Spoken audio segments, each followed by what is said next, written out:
Hey, Mark.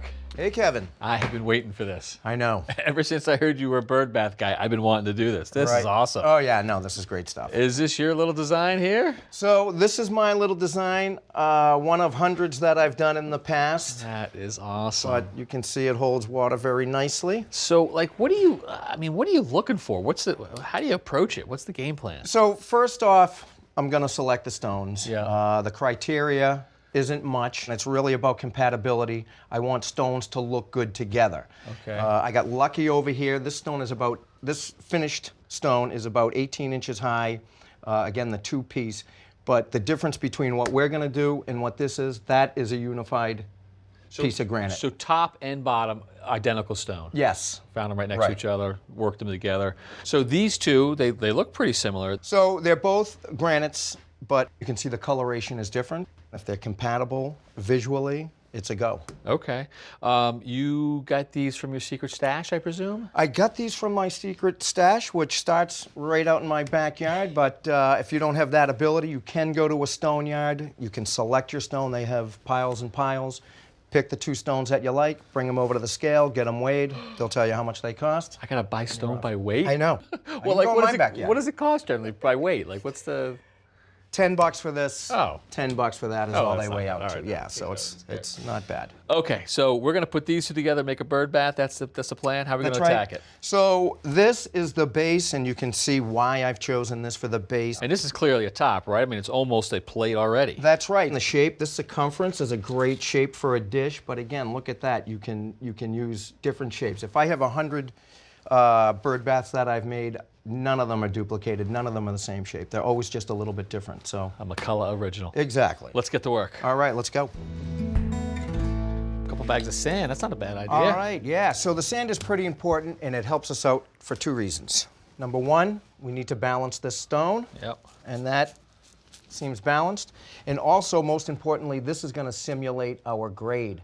So if we can fit this into the grade where it's nice and balanced, and then we can assess what we want to do on top, that's the best way to do it, because that's where it's going to sit, is in the grade. So we don't need to be perfectly flat on the bottom because we're going into the ground. Right, we want to wiggle it into that and make that perfect. Okay. All right. So how do you want to start? So we're going to have to dry fit this, so you're going to take that end, I'll take this end, and we'll go right on top. Oh, for God's sakes. A little heavy. 1, 2, 3. Wow, that's heavy. That's heavy. The birds have got it good. So the funny thing about this, Kevin, is it's almost perfect right now. It really is pretty good, huh? Yeah. So I'm just looking at high spots and low spots as usual. Yep. The high spots obviously are holding this guy in place.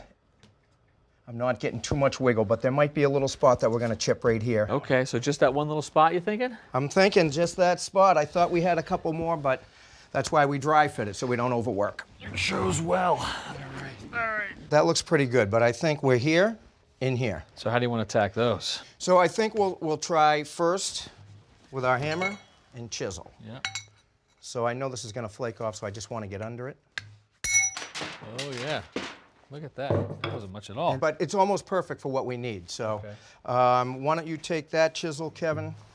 So in knocking something like this, you want me to go away from it? You want me to come into it? So it's almost a feel. Now, if I was to take that off, I think what I would do is come down with the chisel here, here, and here, straight down, make some relief cuts, if you will, and then attack them to chip them out.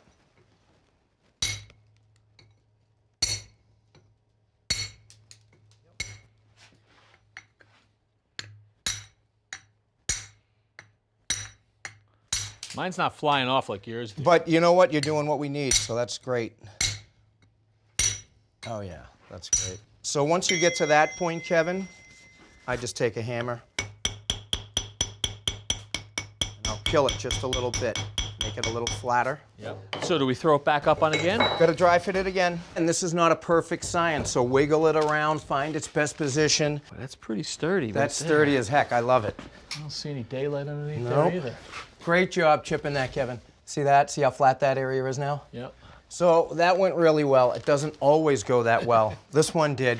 But let's get this guy off.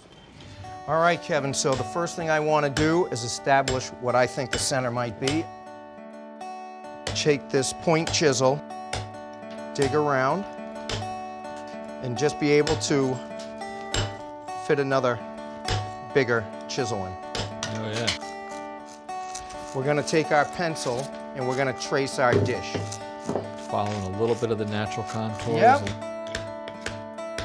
You and I will just start digging within those lines. I like handwork that it's not too precise and you can't screw up. That's right. No, this is why this is great.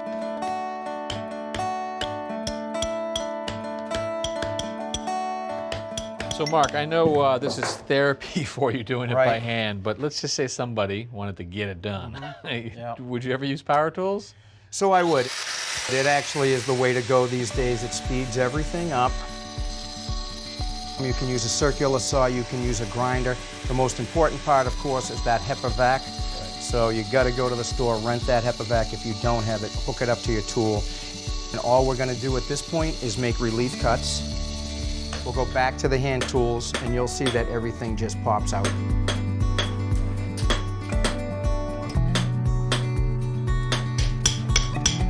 I think we're good. Birds gonna like it? Birds are gonna like it. We're deep enough. And you want to flip? Flip. Oh yeah. Next thing we have to do is connect the two pieces. That looks center of the stone. Once we establish where we want to drill, we're gonna use a little bit of caulking. We're just gonna make a dab. Then you and I are gonna take this dish back and we're gonna place it, Transfer the mark. transfer the mark.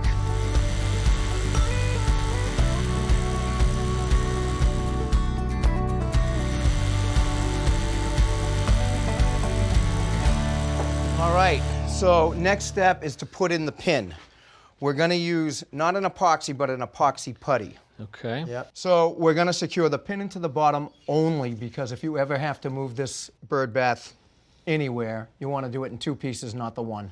You and I know how heavy they are. I do now. Yeah. I'm gonna use a stainless steel pin, Kevin. Obviously, this is gonna be outside, so it's gonna get wet. And then I'll even give it a little twist. Drop her in, Kev. Oh, there it is. Here we go. Feel that. And like you said, there's some Just- play. I can There's a move little this bit around. of play. And actually, you just moved it into perfect position. You like it there? I love it. Look at that color. Look at that. That is terrific. Man, I love it, Mark. Great little project. It's gonna look terrific in the yard. Yeah. Just need a couple birds. No, I always attract the birds. That's the easiest part. That's a fun project. Yeah, that's Nice good. job. All right, thanks. Thanks for watching. This Old House has got a video for just about every home improvement project, so be sure to check out the others. And if you like what you see, click on the subscribe button to make sure that you get our newest videos right in your feed.